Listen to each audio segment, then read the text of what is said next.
Hello and welcome to Talk Ag to Me, the podcast dedicated to improving ag literacy around the globe. I'm your host, Brandon Black, and today's episode is all about the American FFA Degree.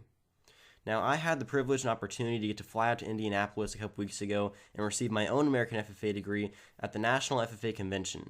That was an outstanding experience and something that I'll never forget, so I wanted to make an episode dedicated to the degree itself, the requirements that take to get to this high status, and kind of my personal experience with getting my degree and everything I put into to get to that final product. So we're just going to start off with the degree itself, and just to kind of give you guys the rundown of what it takes to actually get this degree. And for those of you who don't know, the American FFA degree is so special because less than 1% of all FFA members actually receive their American FFA degree.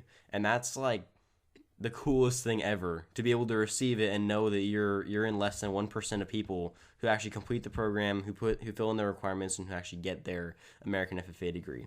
So I have my golden key that hangs from my chain on my uniform. I have my degree here in its own little frame, and I'm going to have that on display. Whenever I become an ag teacher, I'll be able to display that for my students and say, hey, look, I made it all the way to my degree. You guys can too.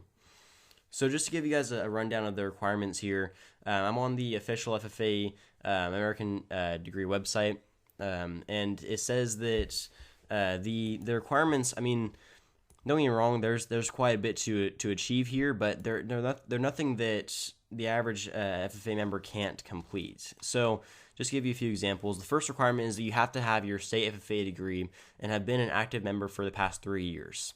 Pretty simple. You have to have satisfactorily completed the equivalent of 3 years of systematic secondary school instruction in an agricultural education program, or have completed at least the equivalent of 360 hours of systematic secondary school instruction in agricultural education and 1 full year of enrollment in a post-secondary agricultural program, or have completed the program of agricultural education offered in a secondary school last attended. Now, I know it's a mouthful, but basically what it boils down to is if you have been in ag for at least 3 years, you're good. Next, you have to have graduated high school for at least 12 months prior to the national convention at which the degree is to be granted, and that's why I had to wait this long to get my American degree. I've been out of high school for 2 years now. Wow, I'm old. But I was able to, I had to wait my first national convention after graduating from high school, so this is the second national convention since I graduated, so I was able to go and get it now. The next requirement is have an operation and have maintained records to substantiate an outstanding supervised agricultural experience program through which the member has exhibited comprehensive planning and managerial and financial expertise, which that's your SAE project. I worked with beef cattle my entire high school career. I had 4 steers and a heifer. I had a work experience, so all of that accumulated up in enough hours and financial investments to qualify me for this opportunity.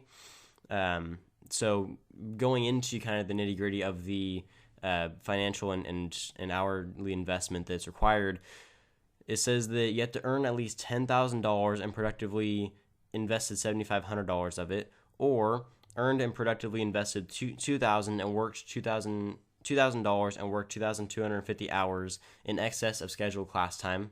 And there's a number of combinations you can make with those numbers. There's factors that you can multiply by, and there's different kind of rules that apply in that situation. But basically, you have to have earned or invested pretty decent number of money and time into that project that we were talking about earlier. So I definitely categorize in both of those aspects. I earned and invested quite a bit into my steer projects, and I spent a lot of time with my animals. So there's no question there.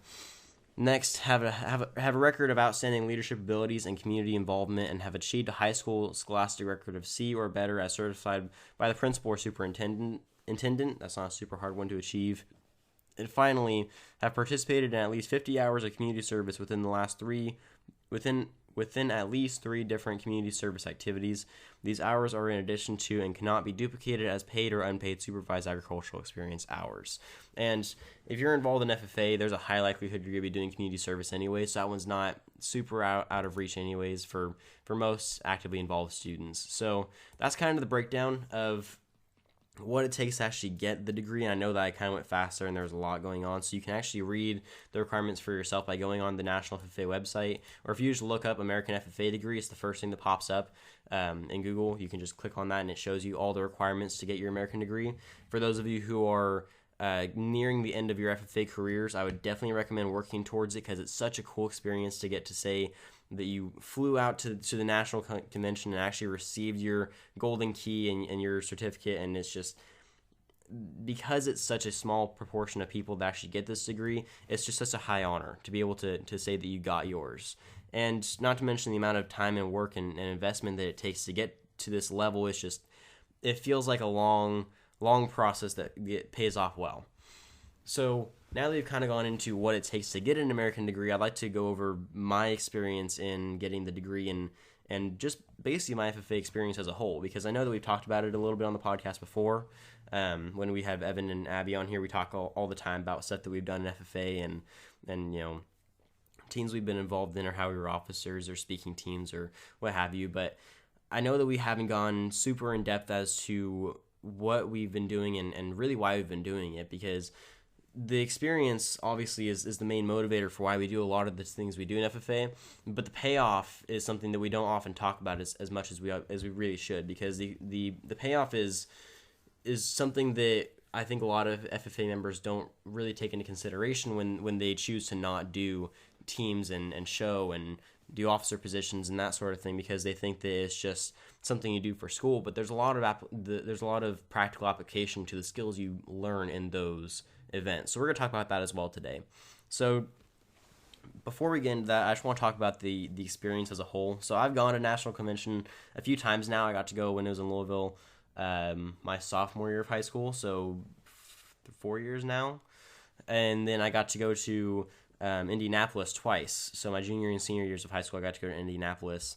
And it's such a cool experience. I mean, I really can't describe anything like it. Getting to see people from all different parts of the country all going there for the same cause, all wearing blue jackets with their chapter and their state on the back, is just, it's so cool. I really can't describe it. I mean, I've made friends from all over the country, from Montana, from Georgia, from South Carolina, from Iowa. I mean, everywhere. I have friends that are actively involved in FFA that I've gotten to know better than people in my own chapter. I mean, it's kind of crazy how big FFA is. And you always hear numbers about it. If you're in your ag programs, or if you're involved in FFA, then they always tell you the number of FFA members that we actively have in the program.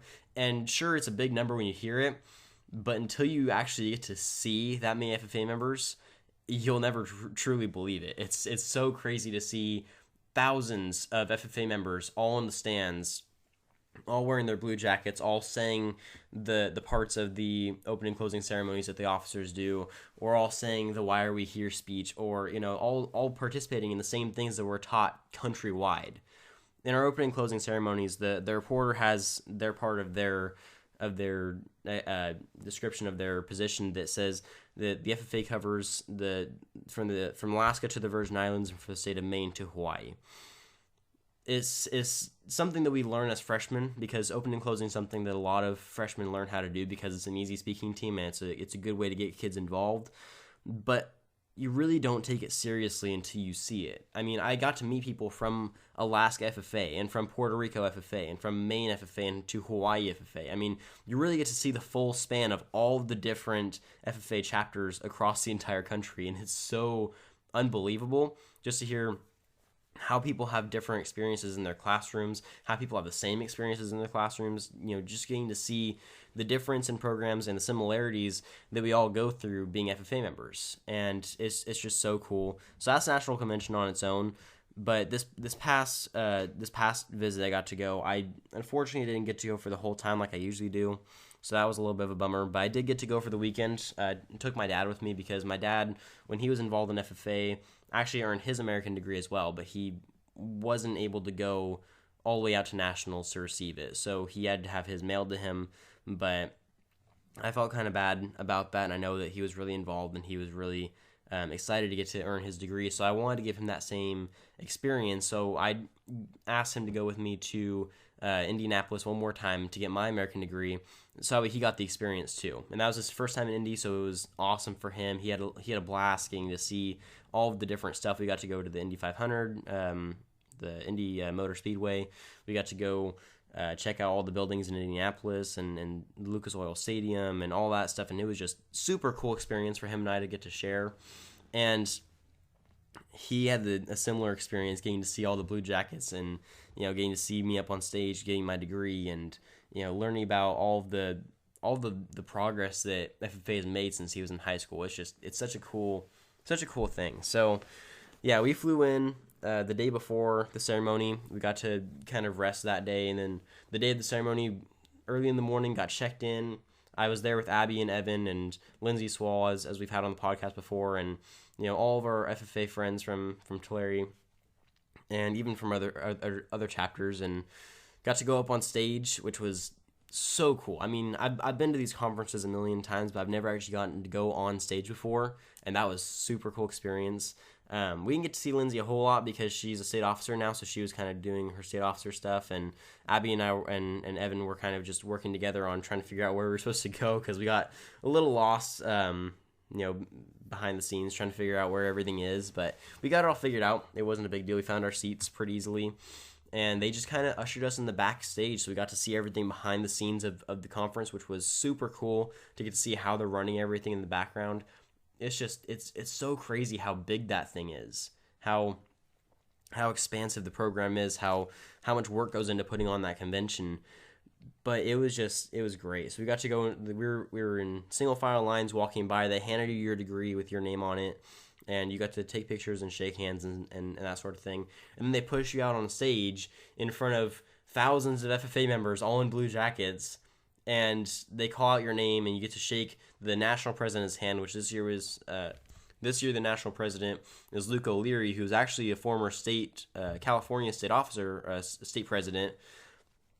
So that was really cool, and we got to shake his hand and take a picture in front of the entire, well, not the entire national FFA, obviously, but a good amount of FFA members. And they usher you off the stage. You get to go back and get your golden key, and you hook it onto your chain so it's hanging from your hip. And we all took pictures of the chapter, and we all got to kind of reminisce on our last time wearing our jackets. And that was a little hard to bear, but it was a good experience, and it was kind of bittersweet because it was, it's the last time I get to wear my jacket. It was really sad having to take it off for the last time, and knowing I'm probably not going to put it back on again, knowing that it's going to be retired, I'm not going to be an FFA anymore.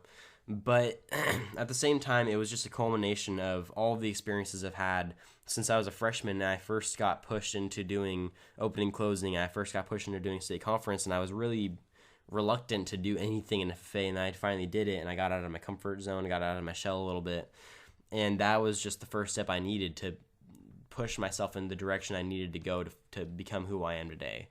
And I've had Mr. Gaetano on the podcast before, and just his entire influence in that process is something that I can never thank him enough for. It was just something that at the time I was terrified because I really was not an active kid. I wasn't very loud. I wasn't very expressive, but I just really just wanted to stay quiet, just hide in the back of the classroom. And he made me get up and talk in front of the class, and he really liked how I spoke, so he made me give more speeches and more, and then eventually I just fell in love with speaking, and that was part of the inspiration for the podcast, really. And it's just everything I've done over the past 5-6 years now. It's just all culminating at once when I took off that jacket for the last time, thinking about how I took charge and became the leader of the beef showmanship team for Tulare, or how I started doing citrus judging and cotton judging and agronomy and extemporaneous and opening, closing, and becoming an officer, and going to all the state conferences and MFE and ALA and national convention, and just all the friends I've made, all the experiences I've had, all the connections I've made. I mean, I have friends and business connections and networks that I still talk to today, that I still work with because of my time at FFA. And there's a high likelihood that if I hadn't been as involved in FFA as I wouldn't even be going into the ag education career that I'm planning on going into. And I'm also minoring in ag communications. I definitely wouldn't be doing that if it weren't for FFA, because I wouldn't be interested in speaking at all. I'd still be a shy kid. So it was kind of a bittersweet experience getting to kind of wrap up my high school and FFA career as a whole. Kind of thinking back on everything that I did, everything that I accomplished that I really did not think would even be possible for me to accomplish, of all people. And I was looking at my degree, I was looking at my jacket when I took it off, and it was hard. It was something that I wasn't expecting to be as hard as it was, but it's something that I'm entirely grateful for, and I wouldn't change for the world. And it's something that I don't think I'll ever forget, or I'll ever want to forget. And it's because of that influence, it's because of that feeling that I had in my heart when I took off my last jacket, or when I took off my jacket for the last time, that I want to be an ag teacher. I want to instill that feeling into other students. I want to see that same reaction out of others, because there's a massive amount of FFA members that just kind of go through the motions, that maybe they'll do a team or two, but they don't get actually super involved, and they don't get their American degree. They don't even get their state degree sometimes, and they just don't feel the full effects of FFA, which is fine if it's not your thing. FFA is not for everyone, and I understand that. Some people just don't resonate with that, with the activities FFA does, and that's fine. But there's a lot of people out there who don't give it a fair chance because they're either scared, or they're nervous, or they don't have the right influence. And I think that is an issue. I think if we can get those kids pushed in the right direction and get them to try new things, they'll see just how influential and how incredible FFA is, and how much these experiences can really help them in their lives, all the skills that they can build, all the networks they can make, all of the connections that are going to help them throughout their careers and throughout college, and just for the rest of their lives, really. I mean, there's skills that I learned at FFA that I'm never going to not be able to use. I mean, public speaking, being able to identify issues in the ag industry and in the world in general, job interview skills, resume building, even with things like citrus and cotton judging, being able to evaluate quality and justify that reasoning in my head or to someone else can be huge. I mean, food safety evaluation, understanding of public concerns. I mean, all of that stuff is huge. And even if you're not going into the ag industry, those are still important skills to have. And they're skills that I'm never going to regret being not forced, but being encouraged to learn. So that all kind of goes back into the FFA degree overall. I mean, like I said, I invested a large portion of my time and energy and money into my SAE project when I was in high school, with my steers, with my heifer, with work experience, with community service, with being involved in the chapter, getting good grades. I mean, that was my high school experience. I wasn't an ASB. I wasn't an athlete. I wasn't an artist. I wasn't a math kid. I love science, but I wasn't a science kid like the science academic decathlon and science Olympiad and stuff like that. I was the FFA kid. And it was an experience that I wasn't expecting to be as influential as it was.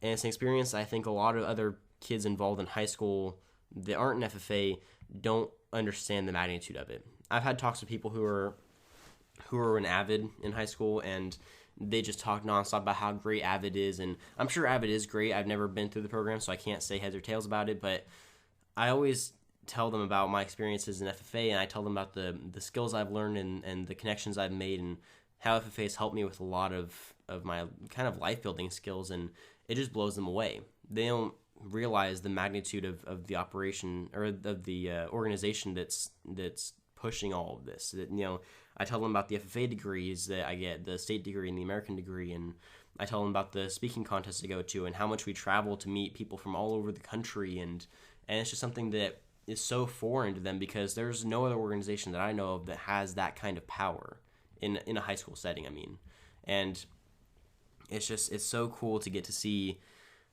not only my progress, but the progress of my friends and other students that I've grown up with, basically, and watched them go from, all of us go from shy little freshmen, or, not being involved, to doing everything that we can. As long as we can fit in our schedules, we're doing it. And just earning our degree at the end of the day just felt so rewarding. It felt like, all that time that we spent, that not only did we acquire skills from it, but we finished our project, our progress. It wasn't like we left FFA, just on cliffhanger that we finished off our program and that was it. No thanks, no congratulations, no nothing. The degree was just kind of a nice storybook ending to that entire experience. It was just it's what I needed as closure to finish off my years in FFA, because that was something that graduating from high school was kind of difficult. I was having a hard time disconnecting myself from FFA. I felt like I was still part of the program, because I was, but I wasn't doing anything in the program. I was just still technically a member. But it was hard for me to exclude myself from the program because I didn't wrap up my career. I was still doing stuff. I was still involved. I was still meeting up with people and working on projects, and it felt like I was still part of the program. But getting my degree, that was kind of the final piece of the puzzle that basically told me, like, hey, you're done. It's time to move on. And as hard as that was, it's something that I needed in my life. I needed to tell me that, it's okay to move on past FFA. FFA is not forever. But even though you're moving on, doesn't mean you have to be completely out of the program. You can still help out the next generation. And that was kind of the big thing about the national, or about the American FFA degree, is that was my ticket to let me know that even though I'm not a member anymore, my influence does not have to end at the degree. And I think that's something that a lot of FFA or American degree recipients kind of experience as well. Like that their years in FFA are over, but that doesn't mean that everything that they put into the program is over either. They can take all of the experiences that they put in, or that they gained from putting in all that effort to gain this degree. They can take those experiences and push them onto the next generation, or push them onto other programs or other students or their peers or even their higher ups, to try to get a positive result out of them. Even today, I'm going in at the end of today to work with our FFA, FFA exempt team, because we're starting up practices again today, and I cannot wait because I'm so excited. I love seeing kids who, especially in public speaking, because it's so much easier to see their passion come out, but who are really just passionate about what they're doing. Seeing kids so involved in their programs and so interested in the topics that they're learning about, you just don't see in other programs. You don't see it in high school classrooms. You don't see it in ASB puts on a good show that they're super active and involved and passionate.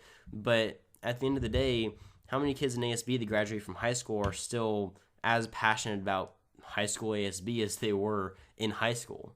That's something that you don't see as often, that you still get in those FFA members. And so I just, as much as I'm sad about having to retire my jacket, I'm so excited to see what's to come for the future of FFA and for the future generations that are just getting into FFA or just graduating from FFA, just to see what they do with their lives and what they do with the programs as time goes on. So that's really all I have to say today. That's kind of the gist of what I wanted to get across, was just that I'm so grateful for the experience that I was given through FFA. I'm so grateful for the skills I was able to receive and for the connections that I'm never going to be able to forget, and I never want to forget. And that this degree, although it means it's the end of my days in FFA, it is basically just a ticket to my next step in the program, and that's helping out future generations. And I cannot wait for that part to start. And really, it's already started for me. It's just, it's now that I'm accepting that that's kind of my role in the program, it's going to be so much better for me to be able to take that perspective on things. So I'd like to thank all of you so much for tuning in. I know this is a little bit more of a personal episode. It wasn't so educational in terms of ag issues, or it wasn't an interview, or it wasn't anything special. It was kind of just me talking about my experiences and what I gathered from this. And if you enjoyed it, I'm glad, and I appreciate you tuning in for all this time. And if not, I'm sorry that this wasn't your style episode, and I hope that you can tune in for our next week's episode, whatever it ends up being. And yeah, just thank all you guys so much for everything you've done for me and all the support you've given me, and I appreciate every last one of you. And don't forget, if you ate today, thank a farmer.